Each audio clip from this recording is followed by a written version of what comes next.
Selamat malam, salam sejahtera. Isu hangat malam ini, Madinah setuju Kabinet PH putuskan Najib bersalah sebelum perbicaraan.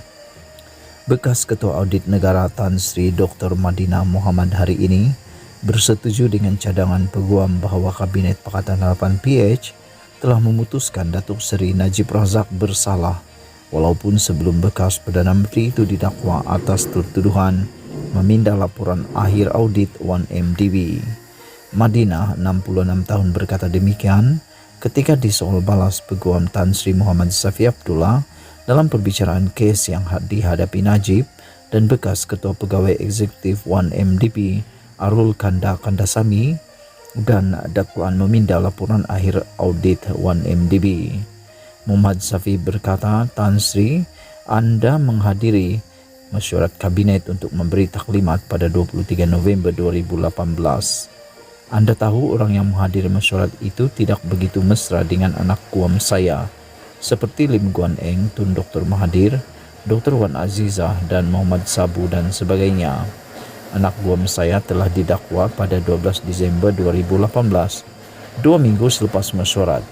Saya cadangkan kepada Anda bahawa hasil taklimat Anda kepada Kabinet PH, Kabinet memutuskan bahawa anak guam saya bersalah walaupun sebelum didakwa, ya atau tidak?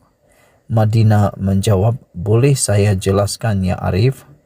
Memetik laporan bernama Hakim Muhammad Tinggi, Mahkamah Tinggi Muhammad Zaini Mazlan meminta saksi menjawab soalan Muhammad Safi kerana beliau boleh menjelaskannya semasa pemeriksaan semula. Madinah kemudian menjawab, yang Arif, mengikut minit ini, ya. Kepada soalan lain, saksi pendakwaan ke-12 itu berkata bahawa Ketua Audit Negara sebelumnya Tan Sri Amri Buang keberatan berkongsi pendapatnya mengenai isu 1MDB dan memintanya membaca laporan audit rasmi yang dibentangkan kepada Jawatan Kuasa Kira-kira Wang Negara PAC pada Mac 2016.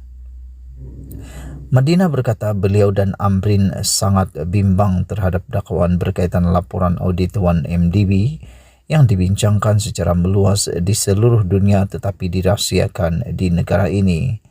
Beliau merujuk kepada kabar angin yang tersebar di seluruh dunia berhubung kononnya penglibatan Najib dalam dakwaan salah laku yang dikaitkan dengan 1MDB. Dengan laporan Ketua Audit dalam simpanan saya dan isu mengenai 1MDB yang kami maklum, kami semua dalam kerajaan perlu berhati-hati berhubung isu itu dan kami lebih suka tidak menyebut atau bercakap mengenainya. Ia seperti satu persefahaman dalam kalangan kami untuk tidak bercakap mengenainya dan laporan audit asal itu berada dalam simpanan saya. Saya bertanya kepadanya Amrin, apa yang ada dalam laporan itu sama ada beliau boleh memberitahu saya, terutamanya mengenai Perdana Menteri Najib dan penglibatannya dalam 1MDB. Itulah cara saya membangkitkan perkara itu. Saya ingin mendengar daripadanya memandangkan beliau menjalankan audit 1MDB tetapi beliau keberatan dan berkata beliau tidak boleh mengesahkan dan saya membiarkannya begitu sahaja, kata Madinah. Muhammad Safi bertanya, saya cadangkan kepada Anda bahawa Anda tidak bertindak adil dengan tidak membawa perkara itu kepada Perdana Menteri Najib ketika Anda mengambil alih jawatan Ketua Audit Negara dan pada Mac 2017 Anda tidak jujur dalam membangkitkannya.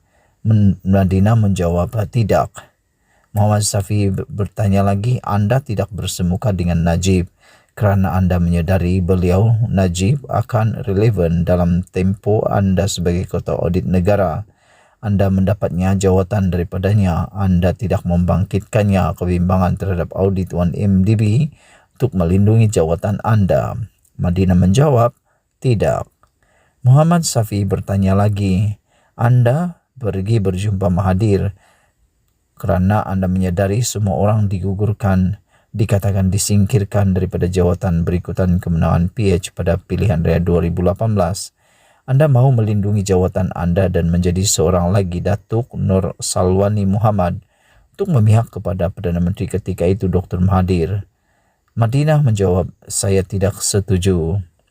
Nur Salwani yang kini timbalan Ketua Audit Negara diarah memusnahkan salinan asal laporan audit 1MDB. Bagaimanapun secara rahsia telah menyimpan satu daripada salinan asal laporan itu yang disediakan Jabatan Audit Negara pada 2016. Najib 68 tahun didakwa menggunakan kedudukan beliau ketika itu untuk mengarahkan pindaan dilakukan terhadap laporan akhir pengauditan 1MDB sebelum dibentangkan kepada PAC untuk mengelak seberang tindakan diambil terhadapnya. Manakala bekas Ketua Pegawai Eksekutif CEO 1MDB, Arul Kandasamy, 45 tahun didakwa bersubhat dengan Najib, membuat pindaan bagi melindungi ahli parlimen pekan itu daripada dikenakan tindakan.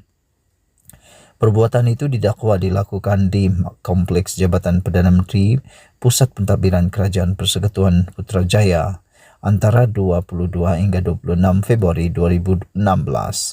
Kedua-dua mereka didakwa mengikut Seksyen 23 dalam kurungan 1 serta 24 dalam kurungan 1 Akta Suruhanjaya Pencegahan Rasuah SPRM Malaysia yang memperuntukkan hukuman penjara maksimum 20 tahun dan denda 5 kali ganda nilai suapan atau RM10,000 mengikut mana-mana lebih tinggi jika sabit kesalahan.